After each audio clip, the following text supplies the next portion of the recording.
video. The land we are broadcasting from is the traditional territory of many nations, including the Mississaugas of the Credit, the Anishinaabe, the Chippewa, the Haudenosaunee, and the Wendat peoples, and is now home to many diverse First Nations, Inuit, and Métis peoples. My most recent novel, You've Changed, follows a husband and wife as they grow apart. Watching their marriage slacken makes me grateful for a different kind of companionship. I'm grateful for the companionship of books. Like friends, some books are popular and show you a good time. Others are moody and enigmatic. Some book friends are fashionable and chatty. Others wear no makeup and speak bluntly. Occasionally, a friendship with a book deepens into love. Prizes like this one introduce us to Canadian books we can fall in love with. My name is Ian Williams, and I am an author.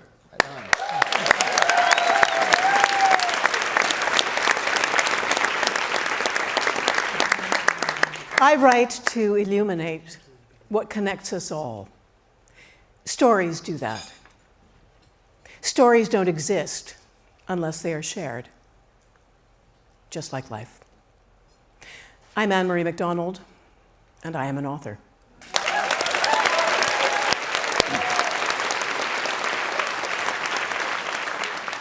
I was 15 when I first read Great Expectations. Charles Dickens made me want to be a novelist. I was 26 when my first novel was published. My 16th novel was published this month. I've been writing novels for 60 years. My name is John Irving. I am an author. Welcome to the 2025 Giller Prize. From Toronto, it's the 2025 Giller Prize. Tonight, we celebrate the very best in Canadian literature as the author of one of these 5 extraordinary books will walk away with the $100,000 Giller Prize. We Love You, Bunny, a darkly hilarious and original novel by Mona Awad. The Tiger and the Cosmonaut, a look at the Canadian immigrant experience by Eddy Budel Tan. The Paris Express, a suspenseful historical novel told in real time by Oscar nominee Emma Donoghue. The Life Cycle of the Common Octopus, a meditation on identity and memory from first-time novelist Emma Knight. Pick a Color, the debut novel from 2020 Giller Prize-winning author Souvankham Thammavongsa. Find out who will take home the $100,000 Giller Prize, one of the biggest literary prizes in the world. And now, please welcome your host for the 2025 Giller Prize, Rick Mercer. Thank you. Wow, thank you so much. Thank you for that kind welcome. Welcome to the Giller Prize. Proudly sponsored by the Giller Prize. Tonight, we are going to celebrate the best in Canadian fiction. Canadian fiction that tells our stories to one another and our stories to the world. This is, hands down, the most exciting things to happen in Toronto in easily 2 weeks. I've hosted this show a couple of times now, and I got to tell you, it's one of my favorite nights of the year. And you know why? While many award shows will give out a fancy trophy, which is lovely, and we do that. But what is really lovely is the Giller Prize comes with a fancy check. A spectacular check for $100,000. That's double what Treya Savage made this year, and he pitched 3 games in the World Series. Of course, that is the dream of many a young major leaguer, that someday, if the stars align, they could earn the same as a Canadian author. Winning the Giller Prize is life-changing for many authors, and not just because of the money. Because winning this prize leads to an astronomical increase in book sales. In the world of publishing, it's known as the Giller effect. In fact, everyone here well knows there are only two things that can guarantee massive book sales in Canada. That sticker on the cover that says winner of the Giller Prize, or the words written by Jordan Peterson. It's funny because it's true. Tonight we are broadcasting on CBC Radio, CBC Television, and CBC Gym. And in the room tonight we have an incredible live audience. In fact, everywhere I look, I see people who love CBC Radio, CBC Television, and CBC Gym. Yes. Oh my goodness, I see media personalities, I see ex-politicians and the best of the literary community. When I look around this crowd, and I include myself in this, I can't help but think, in any kind of calamity, nobody in this room will be of any help whatsoever. Nobody has ever looked at me and said, "Thank God you're here. Did you bring your tools?" We are fourth responders at best. But I tell you, if for some reason someone is in a desperate need of a pithy comment, tables 1 through 17 is the place to go. Now, personally, my reason for loving the Giller Prize is simple. More than anything, I love a good book. There's nothing better than a good book. And a good book is more than just a book. A good book can be a good friend, can be a doctor, can be a therapist, it can be a great escape. And a good book can make you jump out of your seat in joy or in fear. A good book can make you stay up way too late. A good book can be a great work of art or delicious trash, and it's fine to love both. Good books are written by good authors, and what they do is incredibly difficult. The attention to detail is so important. For centuries, authors have struggled to find the exact right word to convey exactly what they mean to say, because authors know changing just one word after the fact can change the meaning of the piece entirely. And of course, lately, anthem singers are doing that too. We have 5 nominees for the big prize this evening, and I am pleased to report that again this year, every nominee is Canadian, and every book has been written by an actual human being.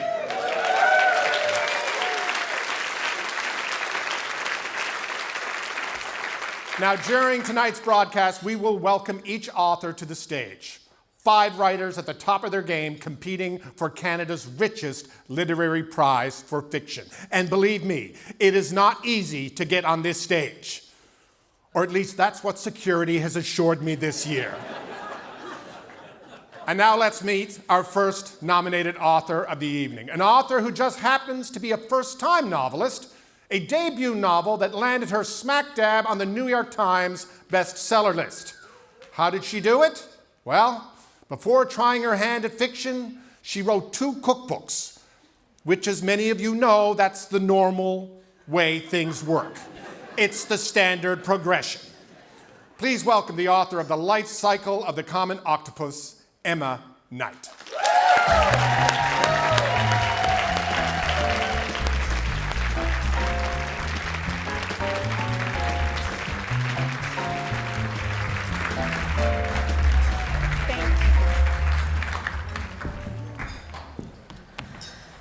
What does it mean to come of age? In most of nature, maturity means reproductive readiness. For an octopus, it's the beginning of the end. The life cycle of the common octopus is about humans, though, characters on the edge of adulthood, testing the boundaries of their new independence, falling in love or lust for the first time, and seeing the people they come from in a new light. It's the story of a young woman's journey to uncover a family secret, which takes her from Toronto to Edinburgh to the east coast of Scotland. It's also an exploration of how children carry the unlived lives of their parents, of the many ways to mother, and of the generational work in progress that is female self-determination.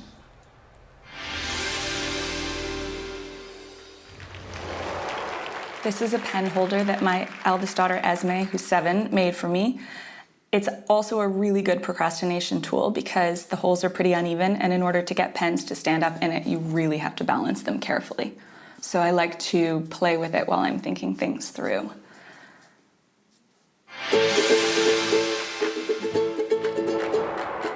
My name is Emma Knight.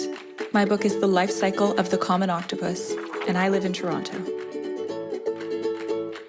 Having 2 little girls at home means that sometimes working from home can be challenging. And when I need to get out of the house and work in another place, I come to the Toronto Reference Library. There's just something really calming and inspiring about being in this building filled with books. And I mean, just look at it. What a place to work. This is where my people are. The Life Cycle of the Common Octopus took 5 years to write, and during that time, my husband Anthony and I had 2 girls. We also got a puppy and moved house. I like to write longhand, especially for first drafts, because I find that if I'm typing, it's too easy to censor myself and just backspace halfway through a sentence. I have like a whole set of icons that I use to tell myself when I'm going back through my notes what exactly they mean. Sometimes when I'm stuck, it helps to use cue cards to visualize the narrative. I like to think of it in terms of architecture and to picture it as a building that needs to stand. I'm much happier at the sentence level. I find it a lot harder to actually make sure that the novel as a whole works.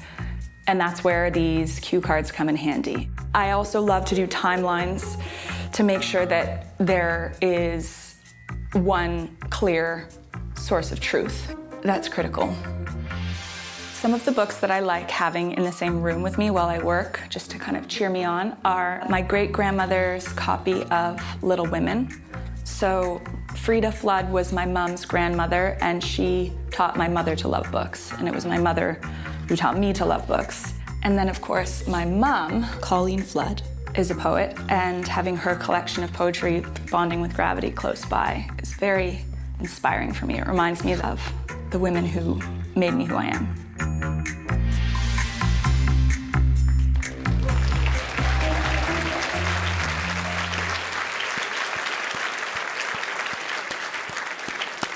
Our second author has been recognized with many major awards and honors for her previous works, including being on the 2016 Giller Prize shortlist. 2 of her novels are currently in pre-production for film, and in a recent interview, Margaret Atwood named this writer as her literary heir, which is high praise, but does not get you in the will. Her latest work has been called an original and darkly hilarious romp, and who doesn't pine for one of those on occasion? To tell us more about We Love You, Bunny, please welcome Mona Awad.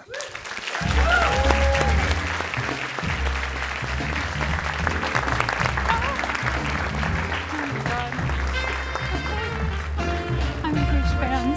Thank you. We Love You, Bunny is a prequel, a sequel, and a standalone follow-up to my novel, Bunny. Bunny was my love letter to the outsider and to the experience of art making. Frankenstein by way of Heathers, We Love You, Bunny goes deeper down the rabbit hole, exploring the pain of unbelonging, the mystery of creation, and the transformative power of love, friendship, and art. Like all my books, it uses the surreal to express the profound relationship between loneliness and the imagination, and how deeply our fictions reveal us. It also features a bunny boy, named after a Canadian allergy medication.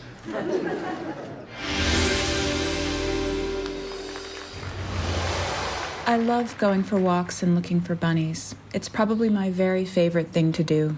And every time I see a bunny, it still feels magical. It still feels like a good omen for the creative process.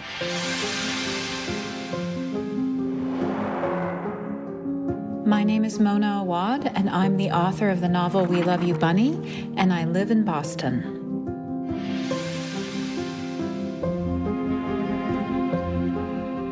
My favorite fairy tale writer is probably Hans Christian Andersen. I love how those stories can be read as deeply autobiographical because they are surreal and because I think they express a lot of universal longings and fears. They continue to resonate with readers even now. Walking is a huge part of my creative process. Often I'll wake up, I'll write for a few hours, and then I will go for a walk. My walks are usually very generative. That's where a lot of the ideas come to me because I live close to the water. I'll go for walks along the water. Sometimes I'll go to an area here called the Seaport, which is also very close to the water. I seem to really love water, and it often shows up in my work, so I feel very bonded to it. There's a soldier from a memorial on Castle Island here in Boston, and I always go visit the soldier and talk to the soldier. It feels very Hans Christian Andersen to me. He's become a very important part of my creative process, just talking to the soldier. I have a lot of fan art that readers have made and given to me at various events all across the country. I really treasure everything that is given to me, and it just reinforces for me that reading is truly a creative act. And one of the things that has just astounded me about Bunny is to what degree the story seems to be really generative for readers. They go off and they find their own meaning in the story, and then they make their own art out of the story, and they're continually expanding the universe of it in ways that are just really exciting and beautiful to see.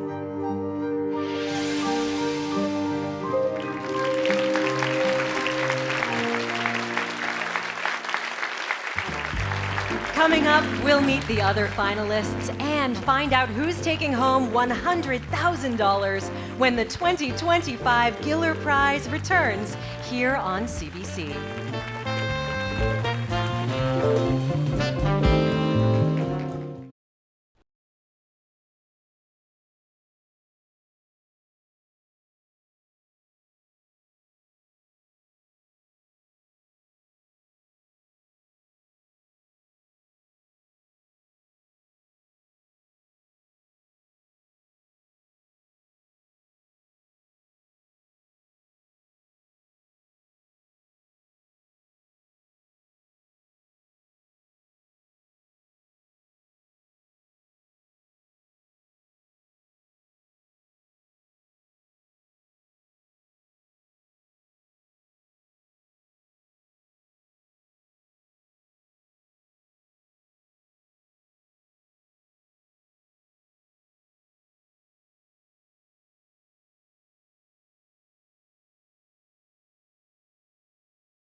prefer paperbacks because I'm quite a messy reader, and if you're going to get, pizza marks on it, probably better for it to be a paperback. Hardcover when possible. I think paperback, it's just more portable. Hardcover because I like to work on my muscles. I use photographs of my kids as bookmarks. It gives me that little tender surge. Dog-eared because I like people to know that I was there first. Bookmark. Dog-eared. Probably a bookmark, although I tend to dog-ear my pages too.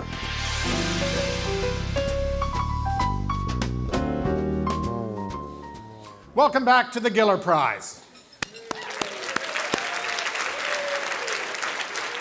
Maybe it's because I've hosted the Gillers many times, but not a day goes by that someone doesn't come up to me either on the street or the subway and they say, "Rick, how does the jury for the Giller Prize work?" And let me tell you, being on the jury for the Giller Prize is a lot of work. The numbers are staggering. The jury must discuss and consider over 100 books. Think about that.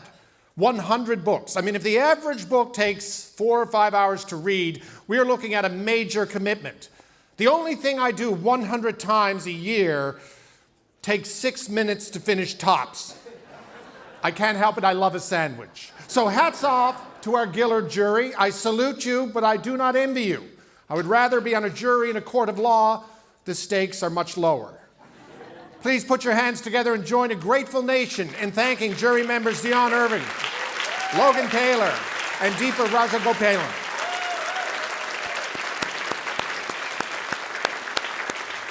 Now, our third author we will meet tonight is a Vancouverite who has produced 3 novels, all of which have been critically acclaimed around the world. To give us some insight about his latest work, The Tiger and the Cosmonaut, here is Eddy Budel Tan.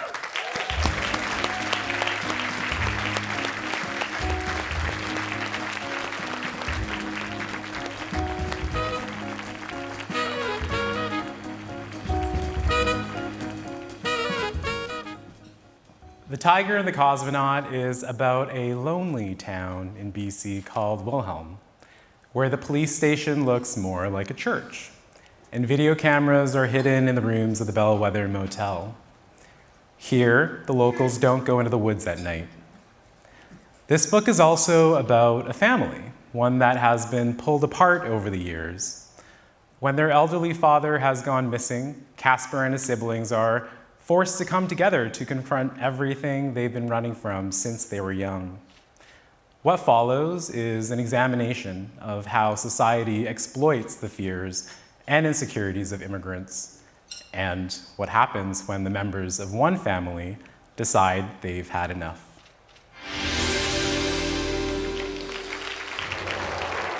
Whenever I'm in need of inspiration, I just head out the door. I'm very lucky to live where I live, in the West End neighborhood of Vancouver. So whenever I need to recharge, I just head to the beach, go for a stroll along the seawall, or hit up the trails. It's Eddy Budel Tan here, all the way from beautiful Vancouver, and I'm the author of The Tiger and the Cosmonaut.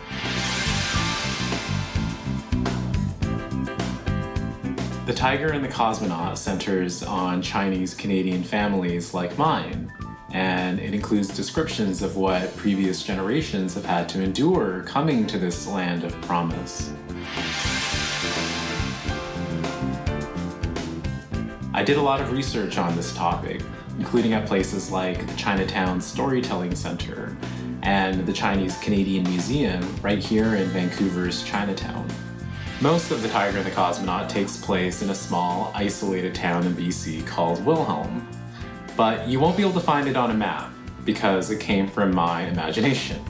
People often ask me if Wilhelm was inspired by a real town in BC, whether it be Nelson, or Merritt, or Gibson's. And the truth is, it's all of them. I wanted to create a place that could be any and every small town in British Columbia. When I'm not writing, I love to spend time with my people. My husband, my family, my friends. We go to the theater. I love giving standing ovations. We dine out at interesting restaurants. We peruse art galleries. One of my favorite local bookstores here in Vancouver is called Narungji. on Granville Island. It is this beautiful space in the market that offers a meticulously curated selection of globally minded books, truly beautiful books that I don't often find anywhere else.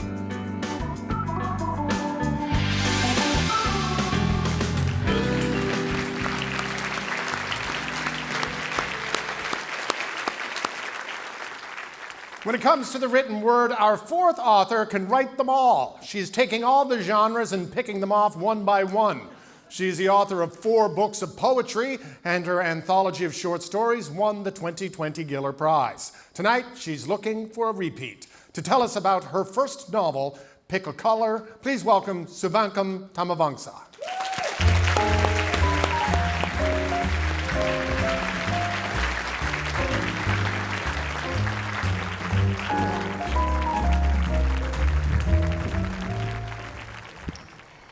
In literature, when we see someone think on the page, it is often someone who is a writer, an artist, or a professor.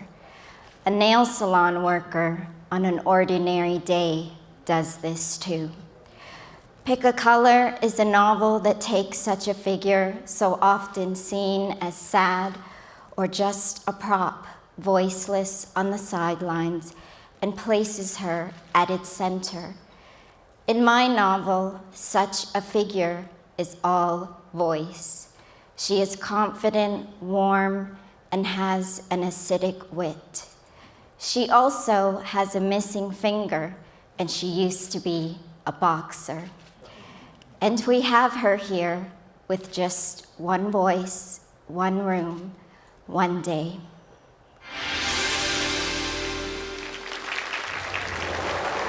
Every time I write a book, I buy a shoe. I have 6 books, so I have 6 shoes. Hello, my name is Souvankham Thammavongsa, and I wrote a novel called Pick a Color. I live in Toronto. Something very telling about Toronto are pigeons. I spent hours and hours looking at them, trying to tell each of them apart. But, it was hard because look how they run away from me. There's no such thing as inspiration. I think inspiration and writer's block is a scam. I make it a habit. I sit at my desk at 9 and I stay here until 5. For my novel, Pick a Color, I trained for 1.5 years as a boxer. The person who would be most happiest if I won is this person. That's me when I was 6 years old. I didn't know it was picture day and wore a green jogging suit. These days, I'm not as brave as I was when I was a kid. And when I think of this picture and this person, I think about how hard she worked and how far she'd come. And I think she would be most happiest. I keep my books, the ones that I wrote, by the entrance of my home because people who come to visit, I like to send them off with a book.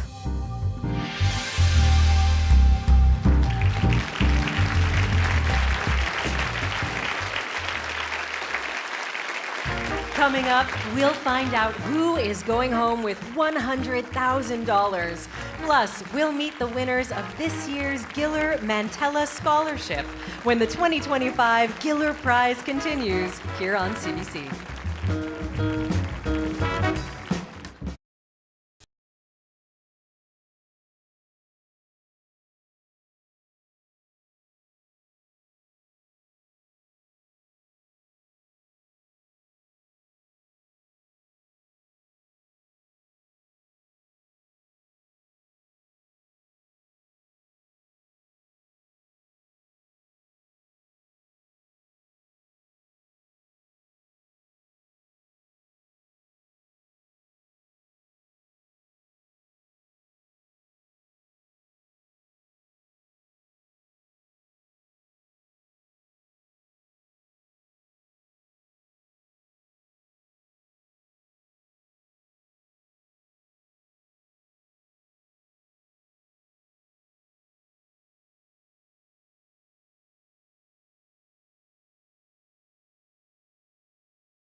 really depends on the short story. Sometimes short stories can feel so epic, but ultimately I just want a world that I can inhabit for a while.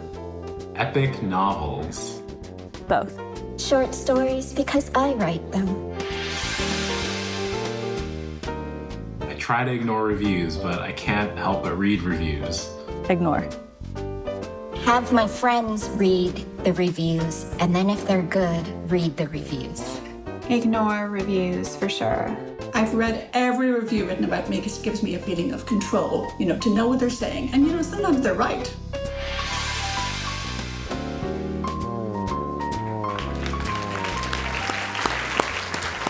It has been a banner year for Canadian authors, not just here at home, but internationally. 2 of the most prestigious international literary awards were won by Canadians this year, and both are incredible reads. Michael Crummy won the Dublin Literary Award for his book, The Adversary. And David Suloy won the Booker Prize for his novel, Flesh. But as we know, great novelists don't just appear overnight. You have to start somewhere, which brings us to one of the most exciting developments in the Giller world, the Mantella Scholarship. Each year, $10,000 is awarded to 3 young writers to continue their studies in English literature, writing, or creative writing.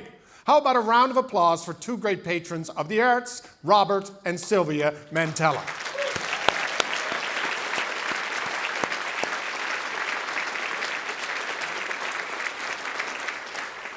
And congratulations to this year's winners, Grace Liu, and with us here tonight, Lauren Tran and Maisha Dyer.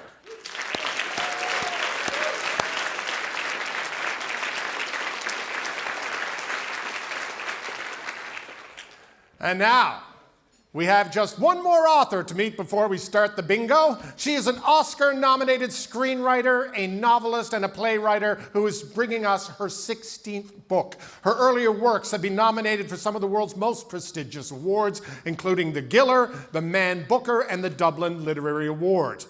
The Paris Express takes place over one day in 1895. But to avoid spoilers, I'm not telling you which day. Instead, I will invite the author to tell us all about it. Please welcome Emma Donoghue.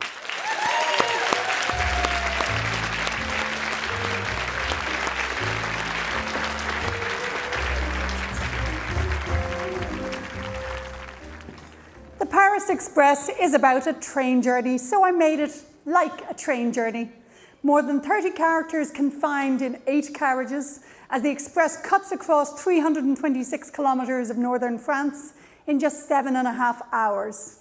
My cast ranges from coffee sellers to artists to members of Parliament, from Cambodia to Pennsylvania to Ireland, and I aimed to include all human life from birth to death, including one 3-minute sex scene. Because the Paris Express explores the pleasures and horrors of speed, tech, and capitalism, I think of it as a novel of 2025 as much as 1895. My kids have occasionally asked what I wrote before they came along, because in the roughly 22 years since they arrived, everything I've written has kids in it somewhere.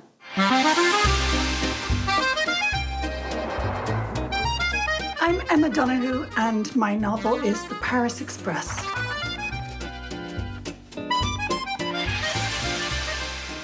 I spent my first 20 years in Ireland, the next 8 in England, and the next 28 in Canada, where I live in London, Ontario.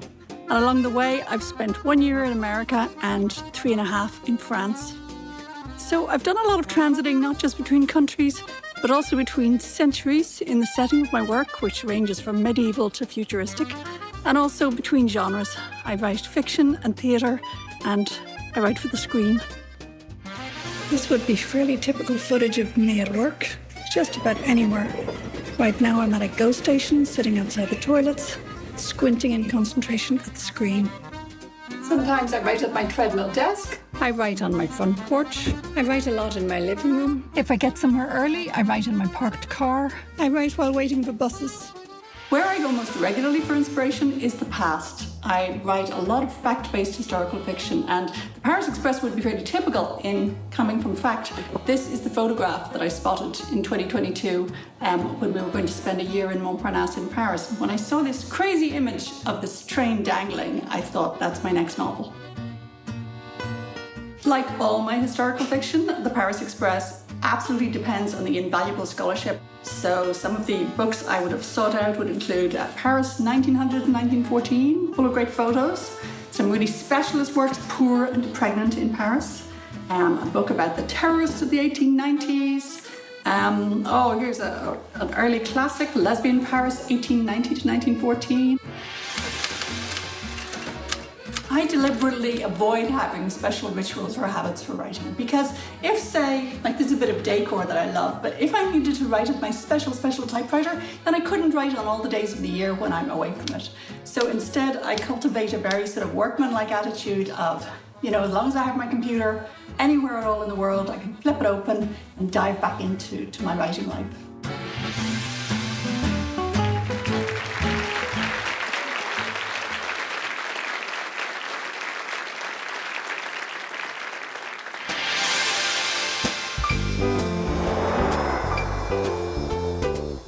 I need a private nook. It just always feels dangerous and vulnerable to write. I can't have people watching. Definitely private nook. I don't really care where I am when I'm writing because, I'm in my computer. It's a Narnia experience of jumping to the wardrobe. Public space if I don't think I have it in me. Private nook if I know exactly what I want to write. Private nook, I don't like any distractions from other people. Early riser with a coffee. I think I'm naturally a night owl, but having had a family, I've had to do my writing before dinner. Night owl, because I could get distracted just looking at the sun.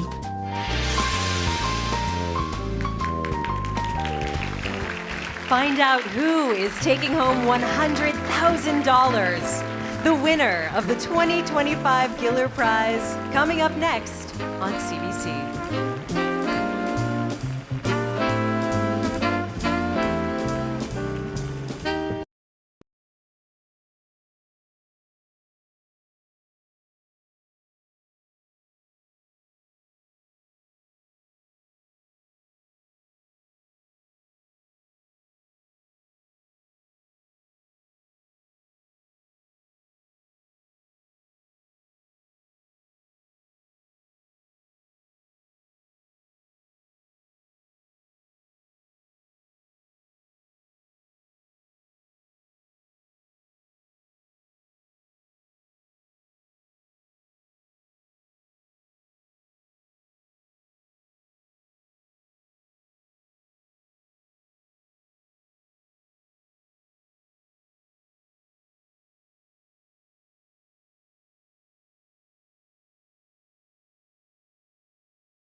Cheryl, you sound insane. No posting on social media. Well, what about Twitter? Twitter is fine. And a lot of people are saying you're a bully. Which one of you losers said that? 22 Minutes, Tuesday. Watch free on CBC Gem.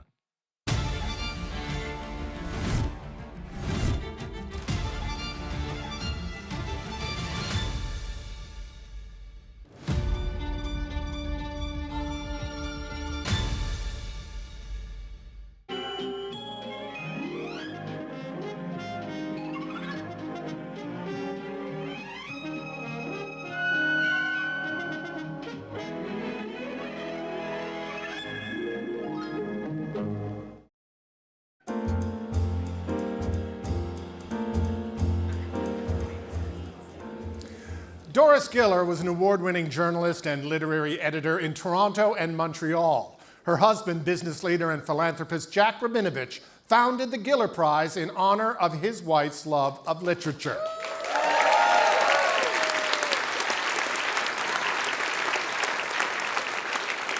Daughter Ilana has overseen the Giller Prize for the past 23 years, and in that time it has grown from a $50,000 purse to a $100,000 purse, plus $10,000 for each finalist.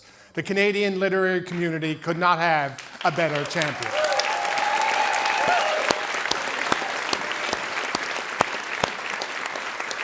Please welcome to present the 2025 Giller Prize, Jury Chair Dion Irving and Ilana Rabinovich.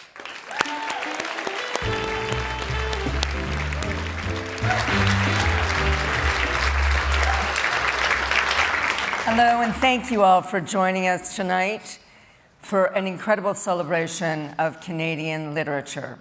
This evening is all about honoring the finalists and celebrating tonight's winner, and recognizing the breadth and strength of Canadian literature. I'd also like to thank everyone who gave us their generous financial support and those who gave us their steadfast moral support. We would not be here without you.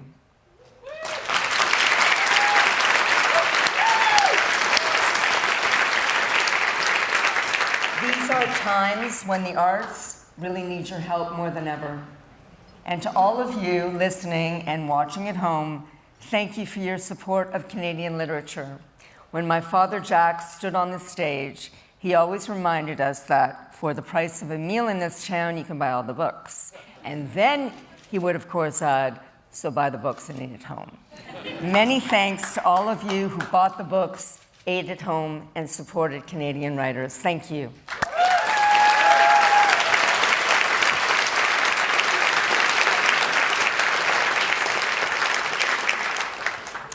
It all comes down to this. This is the moment that changes the life of an author forever. It has been an honor to chair the jury, but most importantly, to see that Canadian literature flourishes in Canada and around the world.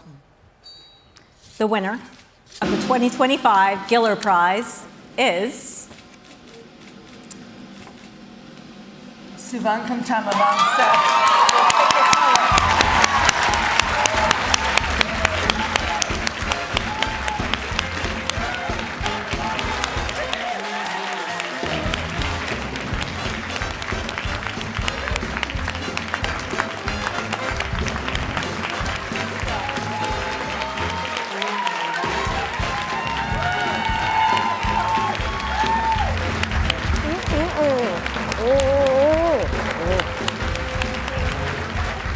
Congratulations.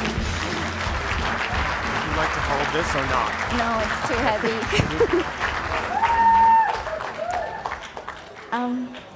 I never knew that I could make more money than a baseball player.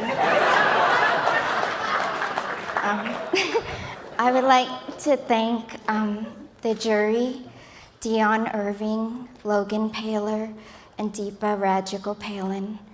I would like to thank the writers who did this with me, Emma Knight, Emma Donoghue, Mona Awad, and Eddy Budel Tan.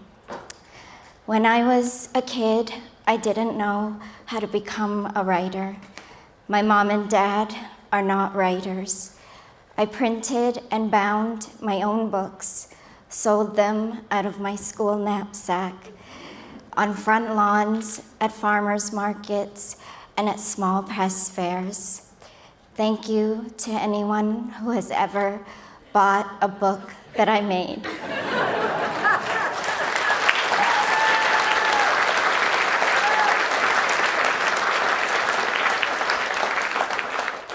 I know that you care about me. You know, you care what will happen to me after the lights go off, that I have somebody who loves me, and that I know my life's work has meaning. Thank you to Sarah Bolin for encouraging me to write this thing called a novel. To Kiera Kent, my editor at Cosmonaut Canada, where they pronounce the K.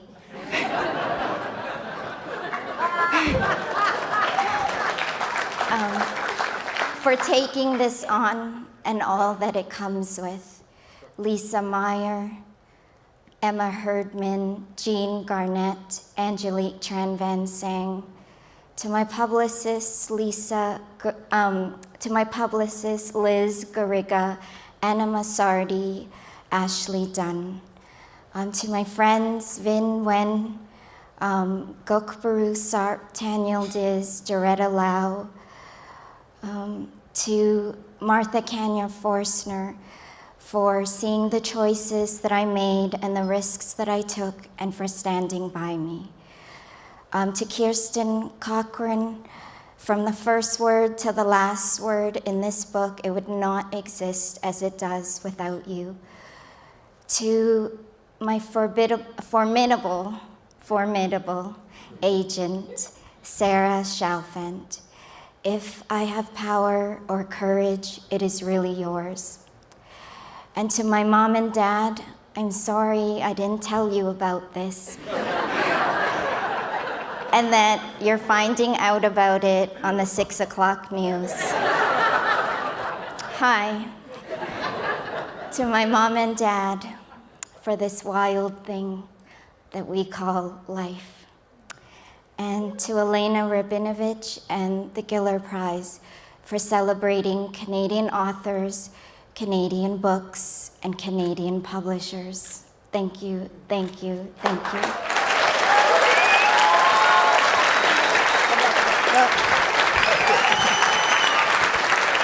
You want to hold it?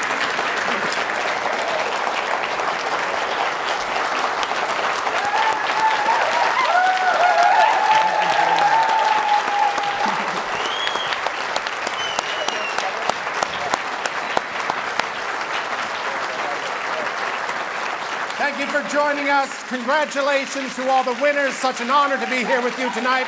Remember, Canadian Books makes a great holiday gift. We'll see you next year.